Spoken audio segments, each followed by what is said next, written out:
Yo les amis, j'espère que vous allez bien, moi ça va bien. Aujourd'hui, petite vidéo bouffe, comme tous les lundis. On change pas une habitude qui gagne. Une équipe qui gagne, pas une habitude qui gagne. Et toi le français, Loulou, ça fait deux, hein.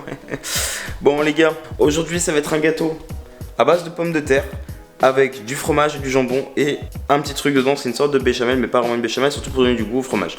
Donc pour le début de la recette, c'est simple, il va pas te falloir grand chose. Il va te falloir cette petite machine, ce petit ustensile qui va te permettre de les couper en lamelles pour justement faire la pâte du gâteau. Tu vas voir comment tout se prépare, c'est ultra simple. C'est comme la semaine dernière, c'est une recette ultra simple. Alors, tu vas te péter le bide avec, et si tu peux avoir une petite salade avec, et bah c'est le top du top. Ensuite, pommes de terre, la quantité que tu estimes qu'il te faudra.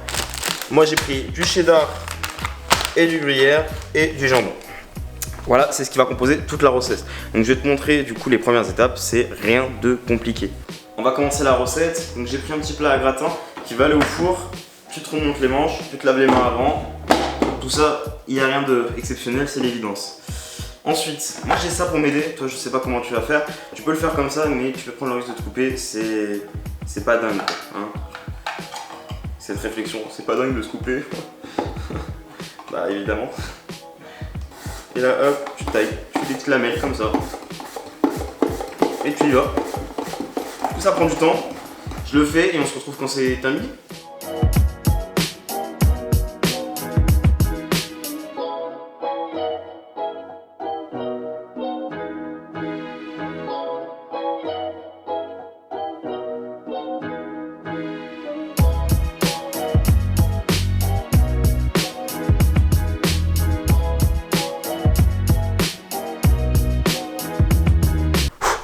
C'était compliqué, hein.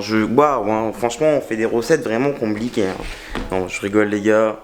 C'est simple comme recette, c'est pour ça que j'en joue. Mais tu vas voir, tu vas te régaler avec cette recette. C'est vraiment une recette au top. Donc, simple. Tu prends tes lamelles et tu fais un fond avec. Donc, comme si tu faisais un moule à tarte. Donc, pareil, hein, comme tout à l'heure. Hop. Et voilà. Bon, là, je t'en ai mis 2, 3, 4, histoire que tu vois. Je vais continuer hors vidéo. En petit moment accéléré, et comme ça toi tu pourras voir le résultat final, et au moins tu as vu comment il fallait faire. Bon, la première couche elle est finie, tu peux le voir, ça fait vraiment un petit moule sympa. Après bon, tu t'assures de pas laisser trop d'espace.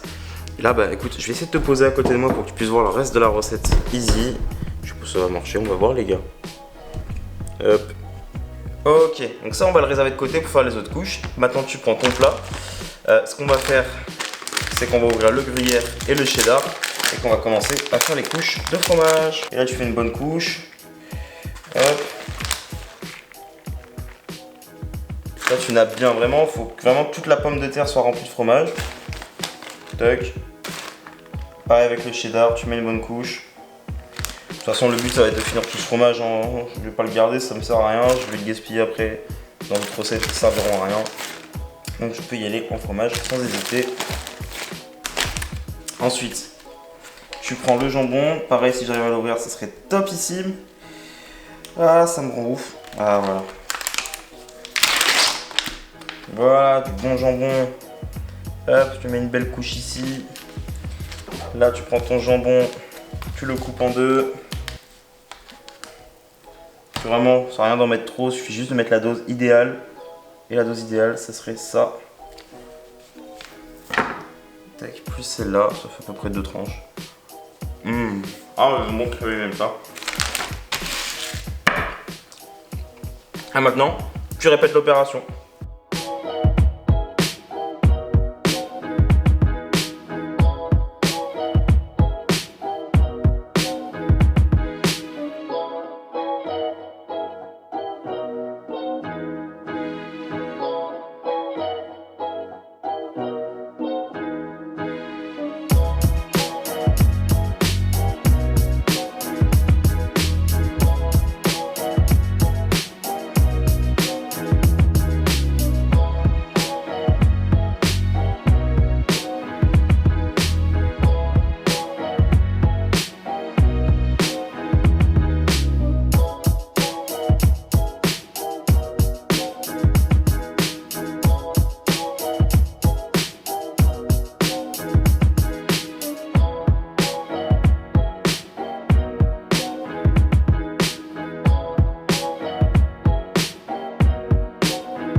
Bon, comme tu peux le voir, ça y est, on est bon. Il me reste des pommes de terre, mais ça je vais les garder. Je vais peut-être me faire des chips en accompagnement, ça servira à rien, mais au moins je les gaspille pas. Et du coup, bah ça va partir au four. Tu le couvres comme tu peux avec ce que tu as. Moi perso, j'ai pas grand chose. Du coup, je vais utiliser dans le four, tu vois, j'ai une deuxième plaque. Je vais utiliser cette deuxième plaque pour faire la couverture pour éviter que ça crame. Parce qu'on veut pas que le fromage crame pour l'instant, on veut juste faire cuire le tout. Bon, maintenant on part pour 45 minutes à 190 degrés. J'espère que tu es prêt parce qu'il faut attendre. Là, ça, je commence déjà à avoir faim. Je sais pas comment je vais faire. J'ai la dalle. Allez, c'est parti. Je mets ça au four. On se retrouve dans 45 minutes pour continuer la recette. Ça a fini de cuire. On est bon. Voilà la tête que ça a pour l'instant. Là, ce qu'on va faire, c'est qu'on va préparer la sorte de béchamel fromagère qu'on va mettre dessus. Donc, pour ça, il faut 2 tasses de farine, 1 tasse de crème fraîche, une demi-tasse de parmesan et de l'ail que je vais écraser là maintenant. Voilà, donc on mélange tout ça, je te montre ça, voilà, tranquillement, je te pose ici mon pote, parce que t'es bien là. Moi j'ai pas le truc pour broyer vraiment l'ail, donc on va faire à l'ancienne, tu prends un couteau, côté plat, hop, tu le broies, comme ça, tu fais ça avec les trois et après tu les coupes, sans te couper toi, de préférence, sinon ça va donner un petit goût moins sympa. Et là après, hop, tu l'ailles, tac, tac, tac, tac, tac, tac, tac. Quand c'est bien haché, du coup, tu vas le mettre dans un petit bol ou une tasse. Enfin, un petit bol ou une tasse, non. Tu mets dans un bol ou un petit boule. Là, j'avais qu'une grande assiette de dispo. Donc, paf. Voilà. Donc là, tu prends pas la tête. Là, c'est facile. Tu verses les ingrédients. Il n'y a vraiment rien de complexe là. Tac. Tac. Tu sels, tu poivres. Donc tu sels bien, hein, clairement.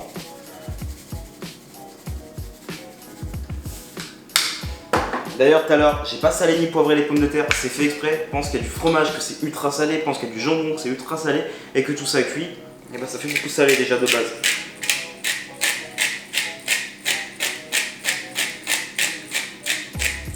Tu prends une cuillère, tu mélanges déjà avant de mettre la crème, tu mélanges tout ça, tous les ingrédients secs en fait, donc l'ail, le parmesan, la farine, le sel et le poivre, tu mélanges bien. Ce que tu n'oublies pas de faire à côté, c'est que tu remets ton four à chauffer à 200 degrés et comme ça après on va remettre ça à cuire à 200 degrés. Hop, puisqu'il le compteur il s'est arrêté et là je mélange bien. Là tu verses la moitié de ta crème dans la prépa. Hop. Quelle bonne crème. C'est crémeux. Cette blague de merde frérot. Je me disais bien qu'il y avait un problème. Je viens de me rendre compte d'un fail dans ma recette, mais ce qui me semblait. C'était une putain de tasse de farine, pas 2 tasses de farine.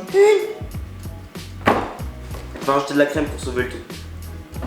Alors ce qui fait que je vais pas pouvoir tout mettre, mais c'est pas grave. Je garderai ça, je ferai autre chose avec, je trouverai une solution. Bah tiens, regarde, il me reste des pommes de terre.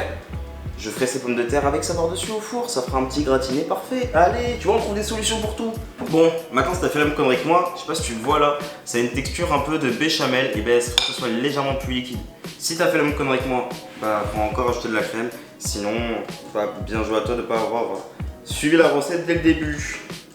Comme un âne. C'est pas grave, ça va pas te donner un goût horrible, hein. Clairement.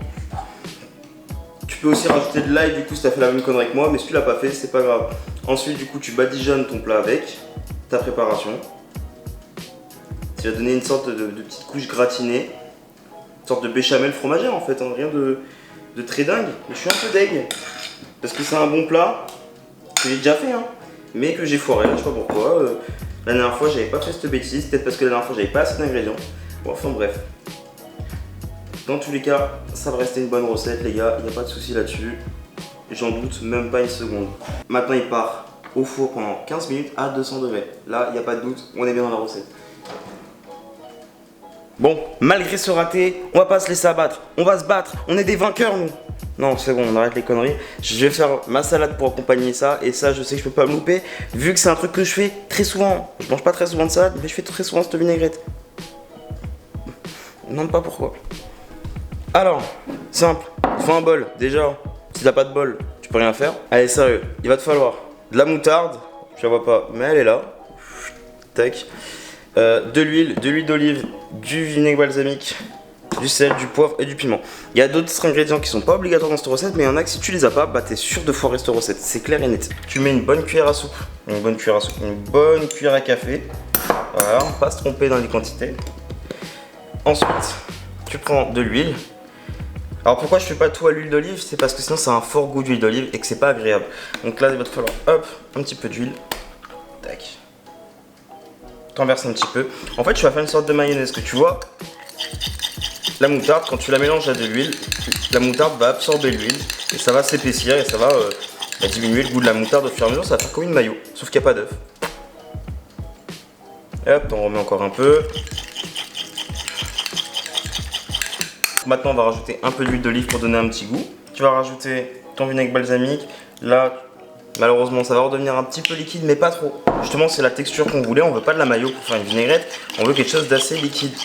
Tu vois du coup, maintenant c'est vachement plus liquide. Un petit peu de piment de cayenne, piment d'Espelette pardon. Tu peux mettre du piment de cayenne, tu peux mettre de la harissa, tu mets ce que tu veux. Maintenant tu goûtes. C'est parfait. Ça on met de côté.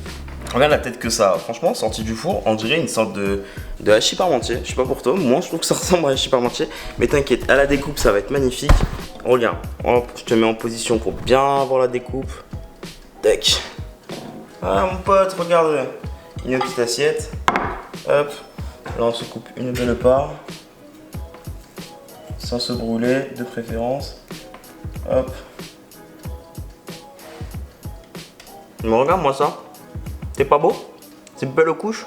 C'est la fin de cette recette. J'aurais peut-être pas le temps de goûter parce que ma caméra elle a plus de batterie. Du coup je te le dis maintenant. Abonne-toi à cette chaîne, partage, commente et like cette vidéo et à la semaine prochaine.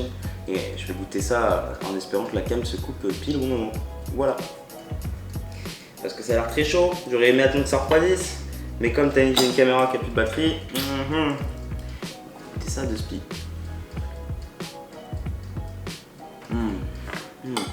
Oh c'est bon.